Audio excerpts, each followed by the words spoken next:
So I don't go looking for money out there. I go looking for problems that have a higher value proposition. Welcome to the Bedros Keuilian Show. Hey, what's happening, friends? Welcome to the Bedros Keuilian Show. I'm Bedros Keuilian, and today we've got a great show for you. It's all about the monies, everything they never told you about money. But listen, I want to let you guys know, if you're watching the show on YouTube, 72% of you are watching and are not subscribed. If I'm adding any value to your world, to your life, if I'm helping you transcend to the 2.0 version of yourself, please do me a favor. 1, hit that little like button, the thumbs up button, and 2, subscribe so that you can get the notifications and be reminded every time we drop an episode. And all of you watching and listening to this on Spotify and iTunes, thank you so much for the support, for sharing, for the comments.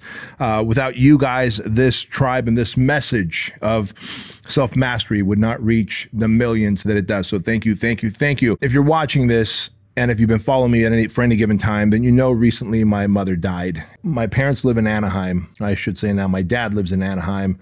My mom passed away. She had dementia, Alzheimer's, for about 15 years.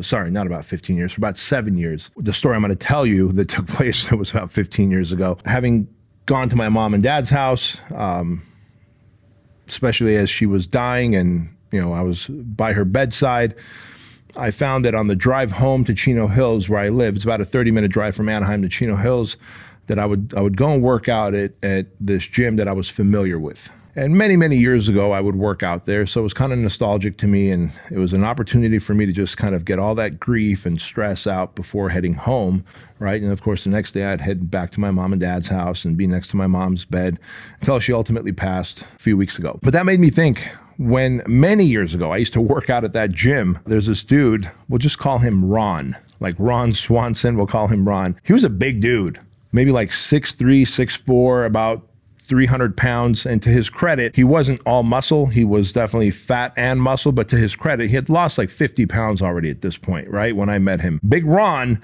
was a personal trainer there. And so one night I went to that gym and I was like, hey man, I'm going to catch your workout. Good to see you. How you doing? He's like, hey, I'm almost done with my personal training client. If you want to just hang out a few minutes, I'll train with you. What are you going to train? And I said, oh, I'm going to train chest. I was going to start off with like dumbbell chest presses, right? And so I'm like, fair enough, man. I'll just warm up and I'll wait for you. So I'm waiting for him. He finally finishes working with his client. He comes on over to me. He's like, hey, let's get started. I'm like, cool. All right. So I grab like whatever, 30-pound dumbbells. I'm going to do another little warm-up set. So I grab the dumbbells. I look at the bench. I lay down on the bench. I rep out 15, 20 reps, nice and slow with 30-pound dumbbells or whatever they were, 35-pound dumbbells. Rack them up. Then he grabs the dumbbells, lays down, reps out some warm-up reps. And then back to me again, second set.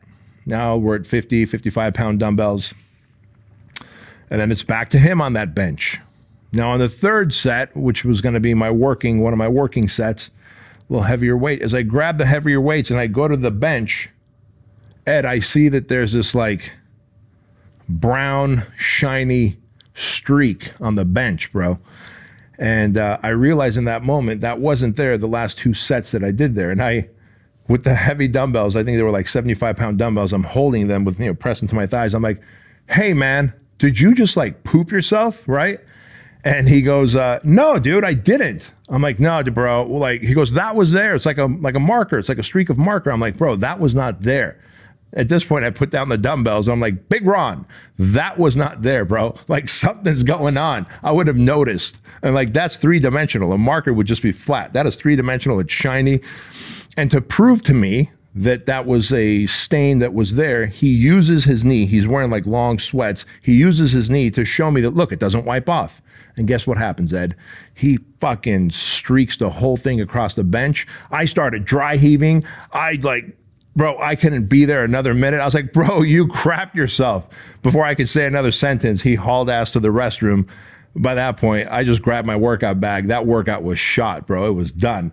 And so one of the funny memories in recent times of sadness, since obviously with my mom's death and all, guys, you got to find humor wherever you can. And when you're grieving, when you're mourning, when you're sad, and going to that big box gym that I hadn't been to for like some 15, 20 years, and remembering that story that I almost laid down in another man's poop because he refused to admit that the previous set he let a little squirter come out.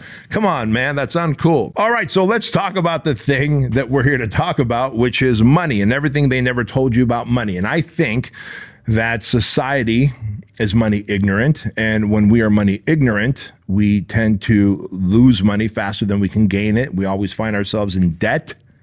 You find yourself always trading time for dollars to get money, and you're always frustrated about money. In fact, I think they say the number one cause of divorce is money. And I would say probably the number one cause of unhappiness in life is money, or a lack thereof. More bills than money to pay, right? Than money to actually afford those bills. I want to give you guys a story, man. When I, my first association with money, my first realization that money's important, we had come to the United States. I was 6 years old in 1980. It was June of 1980. We escaped the Soviet Union, Armenia. We're living in one of the Section 8 housing complexes. It's like an apartment complex. And, within the first week or two, my dad got a job at a couple of places, like at a gas station, a pizzeria. My brother got a job at the same gas station working a different shift, and he got a job somewhere else. I think he was also painting homes. My sister also got a job at that pizzeria that my dad was working at as well. And my sister was really unhappy with the owner. He was making very suggestive comments and stuff. And my sister would come home crying to my mom and dad saying, look, I don't want to work there. We already get paid very little. Like we're getting paid like less than minimum wage. And this guy is making very suggestive comments and the way he looks at me, et cetera. Like, I don't like it. And of course, we're in a place where we're broke, man. We're living in government assisted housing. Like, we need every penny we can to scrape together to be able to get out of Section 8 housing. And I remember my dad telling my sister, like, hang in there. Just a few more months. We'll get some money together. We'll be able to move out of this place. And every day my sister would come home crying that, I don't want to work there. I don't want what scraps of money they give us. But my dad was just like, hey, hang in there. We could do this. And I remember, when you're six and a half years old, you feel helpless, right? Like, you want to be able to produce money. You want to be able to do something, and you can't. And I remember going up to my sister and telling her in Armenian, I was like, hey, when I grow up, I'm going to be so rich that you'll never have to work again. And you'll never have to worry about working somewhere and having a boss that doesn't like you and treat you well, and you'll never have to worry about money. And I'm happy to report today that for well over the last decade, maybe even more, my sister has been working for me, and she just works for me from home in the comfort of her own home. And that worked out well because she was also able to tend to my mom during the last 5, 6, 7 years as my mom's dementia, Alzheimer's, was getting worse and worse. But I share that with you because my experience with money was like, holy shit, like, look at this distress that my family member has to go through because we don't have money to get out of this shitty apartment complex, that she had to keep working that bad job that she didn't like in an environment that was not a good environment. And that if I could just get older and make more money, I think that'll solve a lot of problems. And so that was my first experience with money. Now, I'm here to tell you guys something. The task I have with this particular episode, guys, is fucking daunting. And I'm going to tell you why. Because it is easier to convince someone that something won't work than it is to convince you that you're capable of doing something, right? Like, it is very, very difficult to convince you that you are capable of doing something. It is a lot easier to convince you that something won't work. Like, everything Bedros says about money is not going to work. It's really not as simple as he says. Money's not so easily accessible. Like, it's easy to convince you that money is hard to come by. It's easy to convince you that money is not meant for you. It's easy to convince you that money is complicated and complex to hold on to and multiply and grow. It is very difficult to convince you that money is actually very simple to attract, to acquire, to multiply, it is very difficult to convince you that you're capable of making a lot of money and doing a lot of good with it. I want you to first understand that money is not something mystical that's only made for some people but not other people. I used to think that money was for, the white collar people that went to college, that are sophisticated and fancy and drive those fancy cars, and that it's not for blue collar people. It's not for people who didn't go to college. It's not for immigrants. It's not for people who lived in Section 8 housing. That is a big fat lie. Money's not evil. Money doesn't really care. Money doesn't change people. What it does is it exposes people and it amplifies people. If you're a jerk, when you have money, you're just going to be a bigger jerk, a bigger asshole, a bigger nuisance. But if you're a decent human being and you're kind to people and you're generous and you like to share what little you have, well, when you have money, you'll be more kind, more generous, and you'll share more of what you have, right? So money is an amplifier. So when you hear, people say that, money is bad, money is evil, money is wrong, it's not.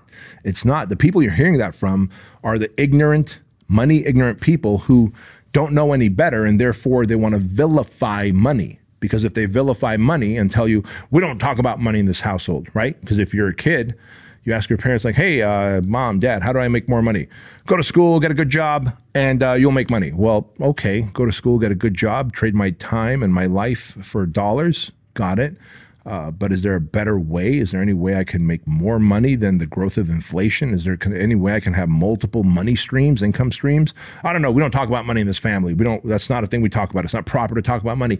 And actually it is.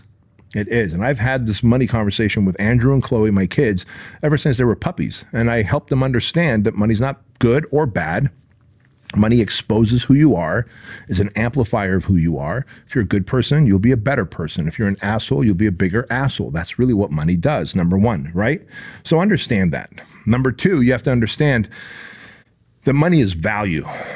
If you just look at what money is value. It's just an inherent value. And what I mean by that is if you have a job and you're getting paid X amount of dollars per hour, or you're getting paid X amount of dollars per year as a salary, that is the value that you've put on your time, on your life, right? $15, $20, $30 an hour. That is the value that you've put on your time in your life. If I want to buy this pen and this pen is $20, that is the perceived value that society or whoever has put on this. And if I want this pen, I have to give $20 to get this pen.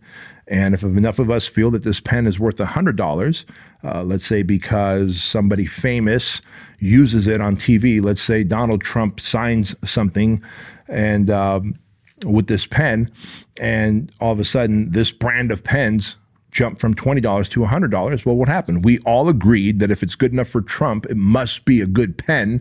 Therefore, the perceived value of the pen went up, right? It's as simple as that. And therefore, now it's a $100 pen when just last week it was a $20 pen. And that's all money is. It's value and how you value your time when you're trading time for dollars, right? And if you understand that, and you understand that money is exchanged for other values. So other values could be experiences that you have. Maybe you're going to go watch a movie with your honey.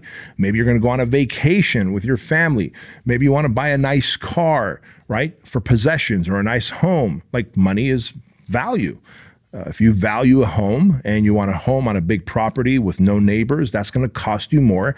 The value of that will be higher. And if you start understanding that money is value and that everything that money touches is value, including the time that you are giving away of your life in exchange for money, then you realize, holy shit, two things. One, I better increase my own value so I can be worth more.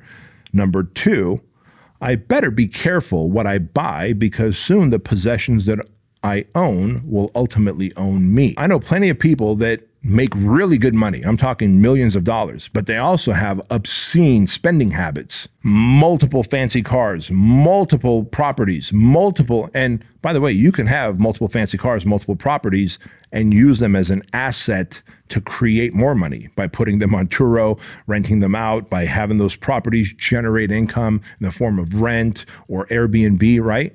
However, if you have all these empty homes that you're paying mortgage on, now these homes become a money suck. Now you find yourself constantly working, even if you have multiple income streams, even if you have a big company, no one's ever making passive income. Even like Tony Robbins has to lead people and manage people. And even if he has to manage all his leaders, I don't know how many companies he has. Let's say he has 15, 20, 30, 100 companies, right? That means he might have 100 CEOs that he has to manage, or 15 CEOs that he has to manage. That means he has money management problems as well. We all do. So once you realize that money is value, then you realize, holy shit, I need to, one, increase my value. Two, how can I create more of this money without trading my time for dollars? And that is called linear income. Most of you out there are now making linear income. Linear income means I trade a certain amount of my life for a certain amount of dollars, money, value. That is, I value this much of my life at this price point, and that is the fair exchange that me and this company that I work for have agreed on. Well, great. That's linear income. That means when you're not working, you're not making money. That is pretty fucking scary, right? There's also exponential money, which is the opposite of linear. Exponential is, boom, this thing can hockey stick. It could skyrocket. How? I'll give you an example. Right?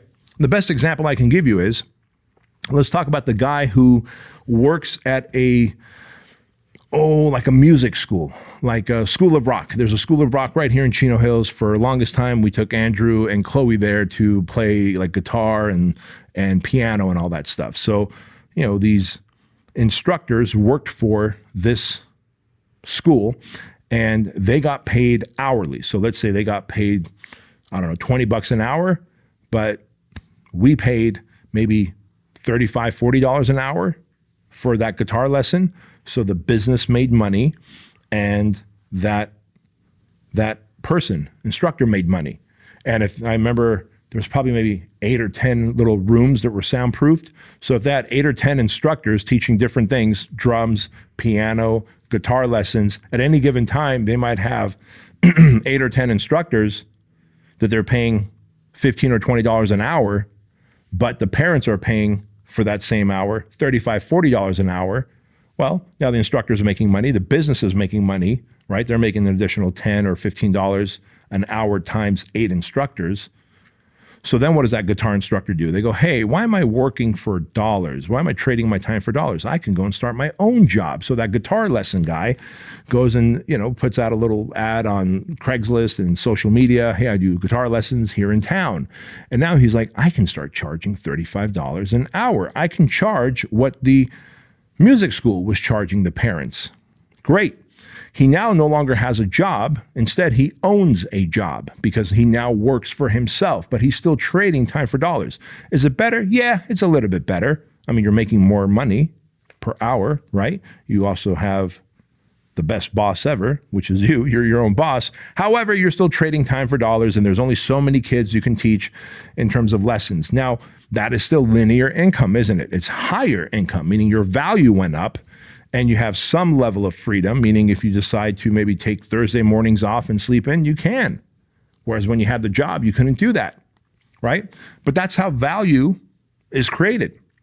You are worth more. Now imagine if that person started really popping off on social media and YouTube, and all these parents here in town are like, man, I want my son to learn guitar lessons from that guy. He's just freaking cool. And because he built his personal brand, he's now charging $50, $60, $75 per hour. That's cool. He's charging double what all the other music instructors out there that work for themselves are charging. Only problem is, while he's charging double what everyone else is charging, he's still trading time for dollars. So he's the richest job owner in town still, right? So what is the next thing this homie can do? Well, what if this guy decided that he's actually going to record some training videos, right? Like an actual video series that he can put up on teachable.com. And now, since he's already built his social media following anyway, he's built his personal brand. Instead of trading time for dollars one-on-one, just here in the community, he goes, hey, if you don't live in the community here where I am, that's okay. You can now go to teachable.com and get my 6-week guitar lessons, 6-week piano lessons, 6-week whatever lessons for your kids for X amount of dollars. Now, imagine tens of thousands of people are using his service, his education, music education from teachable.com or whatever platform. I'm not endorsing Teachable, and you guys know we don't run any ads here other than than promoting my own companies because I know what the fuck is in my own products and my own supplements or my franchise or Fuel Hunt. But so I'm not promoting Teachable, but I do know that Teachable is a solid organization. Imagine that you take this guitar lesson instructor and now he's got a course, beginner, intermediate, advanced course, and he's got at any given time 300 or 500 people constantly buying it and using that course. Now he's making exponential money. Now he's got a secondary income stream that can be scaled, right? So when we talk exponential means you can also scale that income stream, because if he can start growing his brand, if he can start running ads, or if one of his YouTube videos or shorts pop off and he gets a couple million followers or views from that, now his 300 customers per month can double to 600 customers per month. He literally created more money for himself, right? All while now he can cut down his hours here in town doing the one-on-one lessons because he's making so much more money here. Money is not this complex thing. It is not hard to get. The reason it's hard to get for many of you is because you have put yourself in such debt by acquiring things. You buy things that you don't need with money that you really don't have to impress people that you don't even like. And when you've done that enough times, or you have like a subscription to Netflix and Amazon Prime and Hulu and 13 different OnlyFans accounts, like you're literally bleeding out money. It doesn't matter how much money you make. If you're making multiple six figures, it's easy to blow through that. I told you. I know a couple dudes who are making a few $1 million a year, their take home, their personal take home is a few $1 million a year. And you're like, how the hell can they blow through it? You don't understand how easy it is to blow through money if you don't have money discipline. So understand that your relationship, how do you associate with money, is a big factor. Some of that might be like hereditary. It might come from your family, right? Maybe you had a mom and dad that are money ignorant. Maybe they grew up broke. Maybe their mom and dad had filed for bankruptcy a few times. And so they're always talking about money negatively around the house, and your subconscious mind has heard that, and you've heard that money's hard to come by. We don't talk about money. Money's bad. Every time we get money, we lose money. Money created all. Money caused a divorce in our family, and therefore I don't want to make, subconsciously, you don't want to make a lot of money because you don't want to have a divorce. Like, that is fucking stupid. That is fucking stupid. So then you end up being in this like slave mindset of actually giving away parts of your life. First of all, you don't even know how long you're going to be around. I mean, you just assume that if all goes well, you live to, 80, 90, 100 years old, right? But you don't know if you're in the next 3 years you're going to die. In the meantime, you're willing to give away parts of your life for a pre-negotiated amount of dollars for time? Are you fucking crazy? That doesn't make sense. That doesn't make sense. And so you got to understand, you can't have this broke mindset that mom and dad gave you, right? You can't have this whole, like, we don't discuss money around the house. No, discuss money. Get money educated. Like, read books about money. Like, one of the greatest places to start is Robert Kiyosaki's book, Rich Dad, Poor Dad, right? Start there. Start there. Great place to start. If you read Rich Dad, Poor Dad, and if you read The Big Leap by Gay Hendricks, now you're breaking through limiting beliefs and upper limits. You're learning how money works. You're watching this episode and you're like, oh shit, okay, linear income. I'm trading time for dollars. I could still do linear income, but be my own boss. I could grow my personal brand and therefore make more money as linear income, but I'm still dependent on myself. If I'm sick, if I'm trying to go on a vacation, I'm going to be out of money. So that I can either hire people or create a course. Like, no one says you have to start a big corporation, a big company. Like, no one says you have to start a Fit Body Bootcamp franchise like I did. Right? Like, I decided I want to go all in on entrepreneurship. That's my sport. I'm at the pro level. Like, whatever the NBA, NFL, fucking, what other sports things, NHL, hockey, is hockey a fucking sport? Or is that just a sport in Canada? I don't know. But whatever the pro levels are for sports out there, like entrepreneurship at the highest level, the level that I'm at, where I grow companies, scale them, put leaders in, build teams, sell them, merge them, make a lot of money on the buy and sell. Like, I fucking love that shit, right? You don't have to do that. You don't have to be at that level to have the financial freedom that you want. I had financial freedom many, many years ago. Now I'm just playing a game because I'm an athlete in a very specific sport, entrepreneurship, that I love. But I have financial freedom, sovereignty. I could stop everything now and be good for the rest of my life, like really, really fucking good. And that's a good feeling. But I also realize I love all the people that I work with. Why wouldn't I continue to do this? I love creating content. I love creating companies. I love impacting lives. And so you could go as big as you want, or you can go as small as you want, because You take that guitar lesson guy that I told you about, and you start fucking creating a course, putting it on Teachable, really sharing your talents and whatever your talents are, right? Like you might be like, dude, I just watch a lot of movies. Great, start reviewing those movies on YouTube. Did you know that if you watch a lot of movies or play a lot of video games in your mom's basement where you got a lot of Cheeto dust in your belly button and your titties are all gelatinous and bouncy, that you could still make review videos on YouTube about the video games that you're playing with your pasty ass body?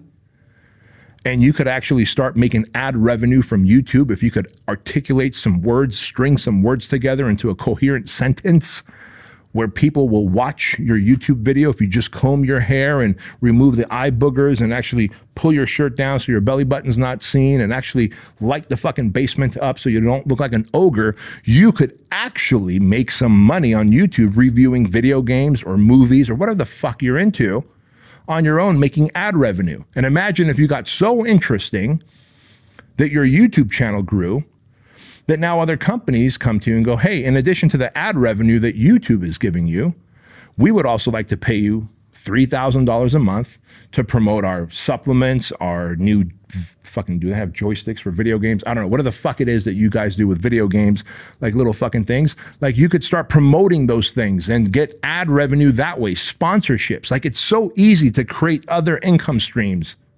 And you might even be able to move out of your mom's basement. Imagine that. That's a life-changing thing. And when you do that, maybe you get a gym membership, you start working out, you lose a few pounds, you get lean and jacked, you meet a girl, you're like, what's up, girl? And you go on a date, and now you're balling, dude. And you might start a second, third, fourth channel creating more income streams. Like I'm telling you, money is easy to come by. And so let me teach you one last thing about money that's gonna blow your mind, that it's also going to be very controversial here. Money is value. We talked about that. And money is paid to people that solve problems. It's paid to people that have a higher perceived value. Now, I don't agree with this, but this is the reality of it. And so I'm forced to agree with it. But a professional athlete who gets paid millions of dollars a year is more valuable than a police officer or a firefighter or an emergency room surgeon, all of which make way less than a professional athlete who's out there just playing a fucking game because you decided that that athlete's perceived value is higher because you decided to buy their jersey and wear it on your back.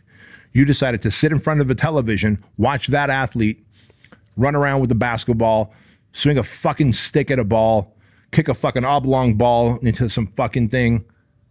Like how fucking silly is that? You decided that the perceived value of that athlete is higher than a cop, a firefighter, a surgeon in an emergency room who can save you when a traumatic situation happens. So that's how money works. Perception of value. If you don't know this, next year, February, my Domination Your Coaching program goes up to $250,000. Right now it's $100,000. Goes up to $250,000. Why? Because I've built a brand. I'm running out of time. I have more coaching clients than ever. My perception of value has gone up.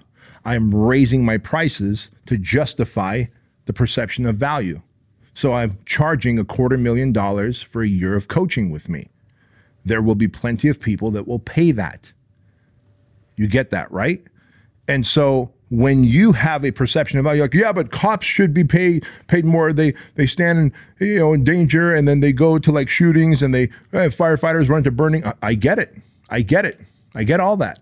But you've decided to sit in front of the television and watch a sports team, and therefore all those ads are going to run, and some of you are going to buy shit off those ads that you see on TV, and therefore that ad revenue goes to those sports teams or to those leagues, and some of that money that goes to them goes to the athletes who get paid millions of dollars a year. How unfair is that? But it's not, because that is how money works. Remember, money is value, and you have decided that certain people are more valuable. Like, why is The Rock the highest paid actor on the planet? We've all decided that he is more valuable as an actor than someone else, some other jacked up male actor, right? Cool, man, good for him. I love that. Fucking love that. I'm gonna keep raising my prices for coaching. And you're like, yeah, but that's not fair. That doesn't make it accessible to the rest of us and blah, blah, blah. It doesn't matter. It doesn't matter because this is free. I coach you for free here on YouTube, on Spotify, on iTunes. I have two prices moving forward, right? Free or $250,000 for a year. That's it. Think about that. I coach you here with this free content on YouTube, on Spotify, on iTunes, on Instagram, on all the social media platforms, and I'm giving free content away. I'm giving a lot of great free shit. So you want that higher level stuff, take advantage of the free stuff I'm giving you, start stacking more cash, become more disciplined, get more lean and jacked, get more focused, create the income streams, and then come work with me at the higher level, right? Because my perception of value has gone up. The Rock's value that we've bestowed upon him has gone up. Pro athletes are more valuable in terms of money than police officers. I think cops should be getting paid a couple $1 million a year. I think firefighters should be getting paid a couple $1 million a year. I think emergency room trauma surgeons should be getting paid a couple $1 million a year. And I think athletes should probably get $80,000 to $120,000 a year, if you ask me. But it's all ass backwards because that's the perception of value. So how can you then increase the perception of value? What if you use social media and iTunes and podcasts and YouTube to actually build your personal brand, to increase your value, your self-worth? And the other path to making more money is to solve more complex problems. I know that the more complex problems I solve, the more money people are willing to give me. So I don't go looking for money out there.